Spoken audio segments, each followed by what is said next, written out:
Boa noite. O Festival de Verão 2013 recheou a Semana da Folia com arte, cultura e improviso. E mais, o professor fala sobre a história das marchinhas. O circuito UFMG especial Festival de Verão começa agora. Na preparação para o grande baile de carnaval, que marca o encerramento do Festival de Verão, materiais descartados são a matéria-prima para os adereços que enfeitam e dão brilho à festa. Essa foi a proposta da oficina Adereços Sucateiros, uma das atrações desta terça-feira. Quem disse que para pular carnaval precisa gastar dinheiro? Aqui na oficina de adereços sucateiros, pelo menos, ninguém gasta um tostão.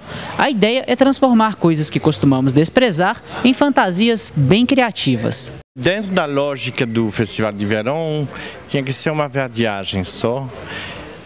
Mas lidar também com a questão da sucata e uma questão que é muito carnavalesca também, que é de colocar tudo que é lá embaixo, rejeitado, por cima.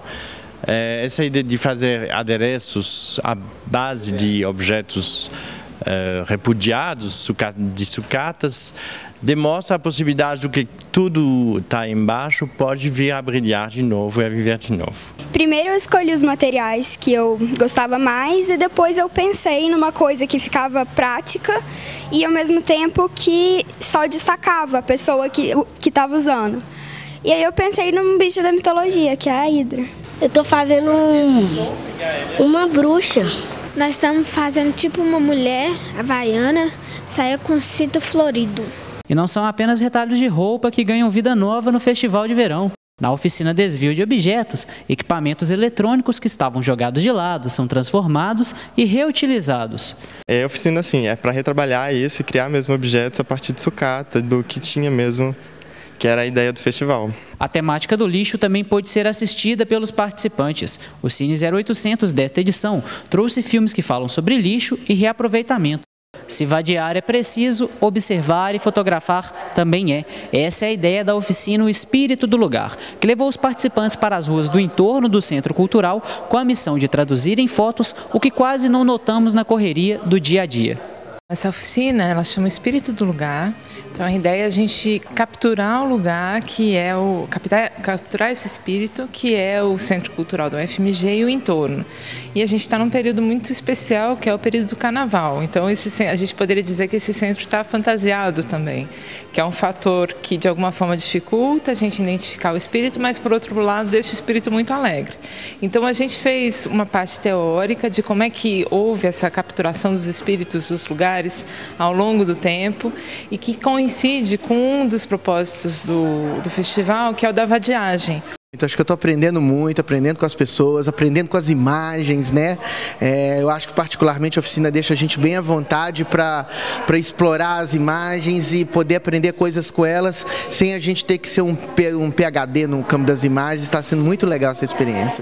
O corpo do ator também foi repensado. A oficina ginástica do ator propôs exercícios e reflexões sobre as várias formas de entrar em cena. Como é que aproveitamos também o acidente, às vezes, com coisas muito simples. Às vezes nós vamos na rua e tropeçamos ou queremos pôr um objeto num sítio e ele cai. Como é que aproveitamos também situações inesperadas que o momento nos oferece e sabemos jogar com elas dentro da ideia da construção de uma cena ou de uma improvisação teatral. Como é que escrevemos no momento também as coisas.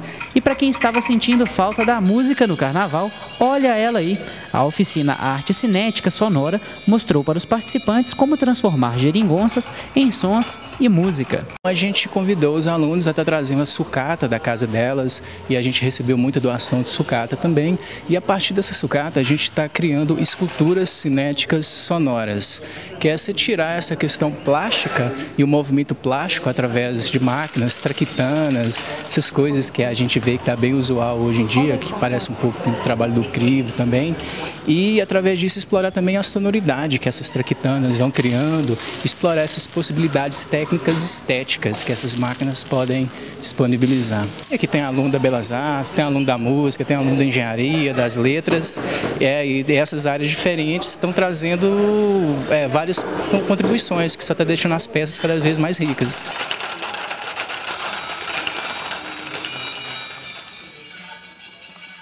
O Festival de Verão trouxe 11 oficinas distribuídas em 4 áreas de conhecimento, além de peças de teatro, exposições, palestras e shows. A coordenadora do festival, Lúcia Castelo Branco, comenta os 5 dias de evento e os resultados dessa 7ª edição. Fim das atividades do 7º Festival de Verão da UFMG. Vou conversar com a Lúcia Castelo Branco, que é coordenadora geral do evento. Lúcia, como é que fica o balanço? Positivo? Muito positivo para nós. A gente conseguiu um resultado que a gente considera além do esperado. Como a gente estava trabalhando com a improvisação, tudo foi um improviso, um método foi o improviso do princípio ao fim. Então a gente não tem garantias do que vai ter, se vai ter alguma coisa para mostrar. E a gente tem coisas para mostrar em processo, outras já acabadas, outras em andamento ainda. Os eventos foram muito concatenados com a proposta do festival, com um público grande, que a gente nem esperava que fosse tão grande assim, caloroso, próximo. As oficinas, um intercâmbio entre elas muito grande, o que conferiu ao festival o caráter assim, de residência, como a gente gostaria. A gente espera que os próximos festivais caminhem nessa direção, sejam coordenados por nós ou não. Certo, muito obrigado e parabéns pelo evento. Vitor Lambertucci para o Circuito UFMG. Símbolos da irreverência, do carnaval, da boemia e da crítica social, as marchinhas marcam a história da cidade. Para mostrar a importância histórica desse gênero, o Circuito Entrevista levou ao nosso estúdio o professor Bruno Viveiros.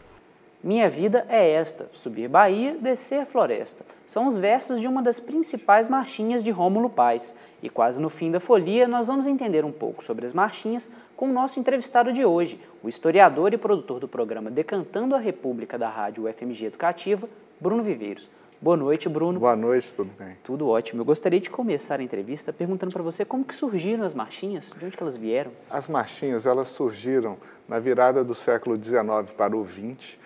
E a primeira marchinha que se tem notícia é da Chiquinha Gonzaga, que compõe uma marchinha para o cordão Rosa de Ouro.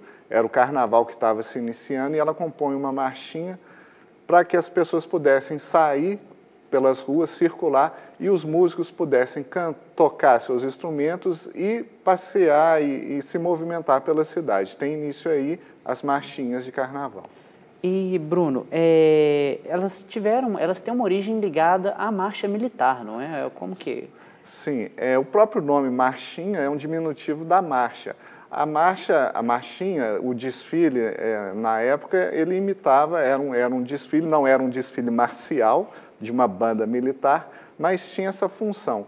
Os bairros, as pessoas, as agremiações se organizavam para circular pela cidade. Muitas vezes esses blocos, essas agremiações se encontravam e não era um encontro amigável. Muitas vezes aconteciam quebra-paus e confusões. Esse é um outro característica do carnaval. Em qualquer cidade, seja no Rio, Belo Horizonte. E o carnaval, ele é uma explosão de músicas, assim, tem vários estilos que são tocados durante o carnaval. Eu queria saber quais que são as características da marchinha, o que diferencia ela das outras músicas que tocam durante o carnaval? A marchinha, ela tem sempre um refrão poderoso, é um refrão que gruda, é o chiclete que você não esquece, os versos são curtos, o ritmo é aquela batida de andar mesmo, de caminhar pela cidade. Ela é extremamente crítica, irreverente, sarcástica. É diferente, por exemplo, do samba-enredo, que o samba-enredo tem uma narrativa, ele quer contar uma história, muitas vezes ele é elogiativo, ele vai cantar os grandes feitos, os grandes personagens. A marchinha é o contrário, ela vai fazer a crítica, ela vai fazer a ironia, ela vai chamar a atenção para os problemas da cidade. O carnaval ele é muito tradicional no Rio de Janeiro e, em função disso, as marchinhas acabaram surgindo lá. Mas como que elas chegaram em Belo Horizonte? Elas vieram logo no início, demoraram para chegar aqui? As marchinhas e o próprio carnaval, ele existe em Belo Horizonte desde a inauguração da cidade. No início, você tinha os desfiles de cursos, que eram os carros enfeitados que as pessoas saíam pelas ruas, principalmente pela Avenida Afonso Pena, em meio ao carnaval, com carros enfeitados, as fantasias, as chuvas de confetes. Então, esse era o carnaval de rua. Ao mesmo tempo, você tem os grandes salões, os clubes, o Automóvel Clube, o Clube Belo Horizonte, depois o Minas Tênis Clube, que vão ser carnavais mais elitizados, vão ser fechados para uma determinada faixa da sociedade. Mas as marchinhas, elas são um ritmo tipicamente carnavalesco, mas elas acabaram sendo adaptadas para outros fins. Assim, eu gostaria que o senhor falasse um pouco sobre isso. Principalmente a partir da década de 30, com o sucesso da Rádio Nacional do Rio de Janeiro, que vai criar uma programação principalmente voltada para o samba da época, que vai se expandir não só para o Rio de Janeiro ou para a região sudeste. Todo o território nacional, com o auxílio inclusive do governo Getúlio Vargas, nesse período o samba e, consequentemente, a marchinha vai virar uma espécie de ritmo nacional. Cada cidade vai ouvir, vai se apaixonar vai ficar fã dos compositores Lamartine Babo, Braguinha, Noel Rosa, e esse anseio de também criar, a questão da criatividade vai fazer com que os compositores locais criassem suas marchinhas. Tá bom, então, professor, muito obrigado. Eu que agradeço. O Circuito FMG Entrevista termina aqui. Na próxima semana nós voltamos com outro tema de destaque. Boa noite. Nessa quarta-feira de cinzas, a maioria dos serviços essenciais são restabelecidos em Belo Horizonte. Veja agora como ficam os horários. O comércio não funciona durante o carnaval. Na quarta-feira de cinzas, a abertura dos estabelecimentos é facultativa a partir do meio-dia. Já o funcionamento de lojas em shopping centers é definido pela administração. Não haverá atendimento bancário nesta terça. Na quarta, as agências abrem ao meio-dia. Os restaurantes populares ficam fechados até quarta-feira. Os centros de saúde não funcionam na terça de carnaval, mas reabrem na quarta a partir de 1 da tarde. As linhas de ônibus gerenciadas pela BH Trans operam amanhã com o quadro de domingos e feriados. Na quarta, circulam com os horários de dia atípico. A edição especial de hoje fica por aqui. Uma boa noite para você.